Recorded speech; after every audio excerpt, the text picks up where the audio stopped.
benn gouvernement musul wax ci immigration benn muy gouvernement Maître Abdoulaye Wade su ma nee wax ci immigration mooy amul benn acte bu ñu ci posé boo xamee ni da ngay naan ni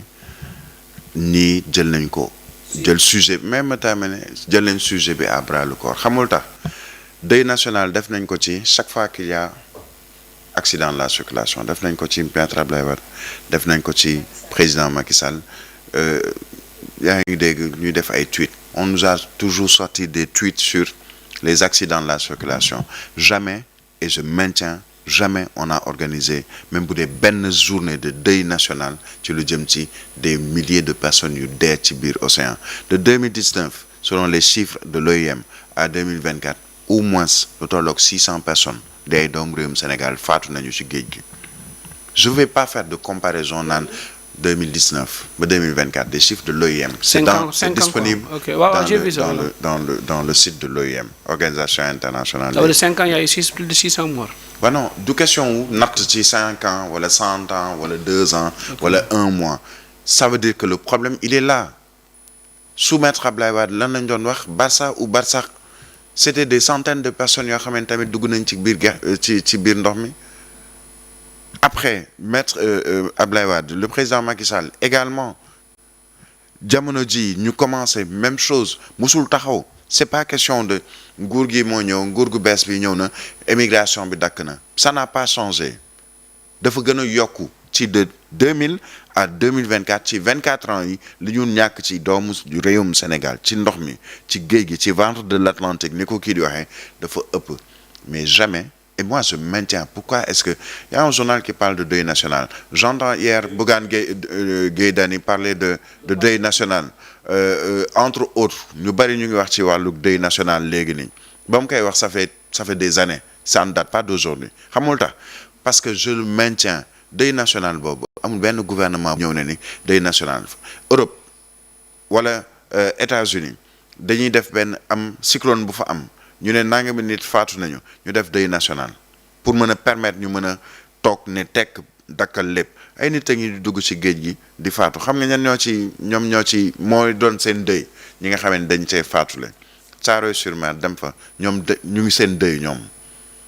parce que gisuñu état dégguñu état c'est pas une question de mettre les conditions pour liggéey les conditions sont là am na ñoo xam ne dañu am liggéey ci ñiy dem. ci bu ñuy xool catégorie wu migrants yi dem di dugg ci géej gi wax nga ko di ngay gis koo xam ne dafay liggéey am 700 000 francs da koy liggéey du ko ñaani da koy liggéey am 700 000 wala am 1 million dem yóbbu ko jox ko benn passeur pour mu génn réew mi donc du question wu ñàkk liggéey moo tax ñuy dem. waaw aussi bu ñu waxee ci ñàkk liggéey boobu Birahim parce que ñu ngi gis ay contrat yoo xam ni actuellement ñu ngi koy suspendre ba ñëpp ñenn ñi gis nañ 700 personnes yi ñuy wax. ca je veux pas qu'on fasse la corrélation entre 700 personnes ñu dàq ak ñuy dem ci géej gi non. Il faut pas faire cette corrélation. Il faut pas qu'on entre dans ces considérations ne ni dàq nañu 700 rek dañuy dem ci géej gi non non. non man li mu wax. non waxoo ko sens boobu moom bu muy wax sens bu muy wax mooy Birahim état boo ñëwee amagoo cadre pour créer nit ñi fu ñu xëy. ngay dàq ay 700 personnes waaw li ngay dàq ay 700 personnes. foofu laay wax. foofu dama la ci wax leen man li ma ci waxoon mooy sama conviction mooy quand il y a des recrutements politiques day am ay dàq politique. mais Birahim d'accord mu ci recrutement politique xam nga la d'accord mu ci recrutement politique c'est quoi le recrutement politique le recrutement politique nga fekk sénégalais boo xamante ne sénégalais la nga jël ko même bu nekkee yéen a bokk parti wala jàpp nga ni yow lay àndal ci politique nga jël ko je pense que c'est un sénégalais s'il a les compétences rek il a ça bu fayee ko ci Sénégal la koy dugal te dafa am papa am yaay. est-ce que non faut pas rentrer dans ko parce que les politiques c'est des humains xam nga loolu laay bañ nga stigmatiser les politiques. non loolu le mot politique loolu laay bañ. non stigmatiser mais politique yi ngay wax même pas stigmatiser. non stigmatiser mais moi je suis pas d'accord par exemple sur les hommes politiques du camp bu ñu mën a ne ndax dañoo yàq politique ci Sénégal mais le débat c'était pas encore ça. ça veut dire gis nga policier bu ñu jàpp ay policiers yu ñu jàpp. c'est un autre débat loolu on reviendra sur ça mais quand on parle de l'immigration on a nee nañu 700 personnes yoo xam ne ñu ngi doon liggéey port ñu dàq leen mais 700 yooyu c'est absolument rien par rapport ak le nombre de jakartaman yi nga xam ne fi ñu toll nii ñu ngi sonn ce n'est rien par rapport ak le nombre de marchands ambulants yi nga xam ne fi ñu toll nii ñu ngi sonn ce n'est rien par rapport ak baykat yooyu nga xam ne amatuñu suuf amatuñu nangam ak nangam 700 personnes mais 700 personnes yooyu dañoo gën yeneen nit ñi nga xamee ne fi ñu toll nii ëpp nañu 700 ëpp nañu 1000 ñoo xam ne ñu ngi ci ay situations est-ce que c'est une raison pour l'immigration car man je veux pas qu'on fasse une corrélation entre loolu ak immigration irrégulière pas du tout parce que ay nit a ngi liggéey bàyyi fi seen liggéey pour dem nit a ngi fi yore taxem jaay taxem pour génn nit a ngi fi yore ay téléphone portable di ko jaay xëy benn bés tëj loolu pour génn pour dem voyager c'est naturel et humain nit bëgg génn c'est humain si suñu ADN la bokk da nga émigré ji keneen ak keneen tey ji bu ñu la joxoon avion wala ñu jox la tala am nga visa bu subaa fii ngay ne njukk sa liggéey parce que tu veux sortir tu veux aller découvrir ce qu'il y a ailleurs et revenir mais il faut que les États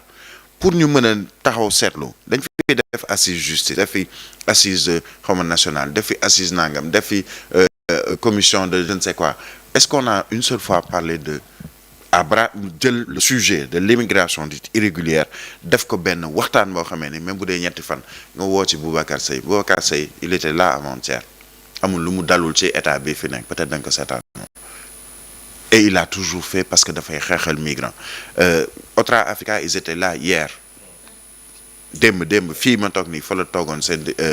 Souleymane Aliou Diallo c'est-à-dire que c'est un débat boo xamee ni mais c'est seulement sur des plateaux une fois ou deux fois tey boo invité Boubacar Seye peut-être 2 personnes ñoo koy seetaan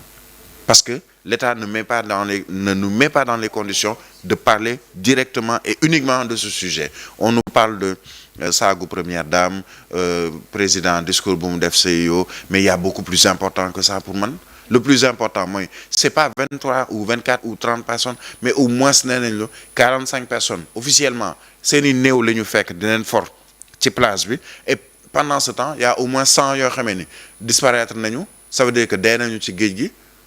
parce que kenn gisu leen ñoo nga génnewul ci gaal bi dafa dem ba taxaw ci tefes bi daanu ci tefes bi ñu gis gaal bi di for ay néew ci biir gaal gi ak ci biti gaal bi ça veut dire que am nañu dee ci diggante bi ci biir ndox mi et personne n'en parle et ça ce n'est pas la première fois ces images là pour man il faut même que deuil national boobu li tax ma ciy insister tous les jours si je dois le répéter 100 fois je le répéterai 100 fois pour permettre ñu mën a am taxaw seetlu ci immigration clandestine invité ci ñu ci war a invité il y a des sociologues qui doivent en parler ceux qui luttent pour les associations de migrants ak yu mel noonu ils doivent en parler yéen les hommes politiques aujourd'hui seen politique seen wax yëpp lan la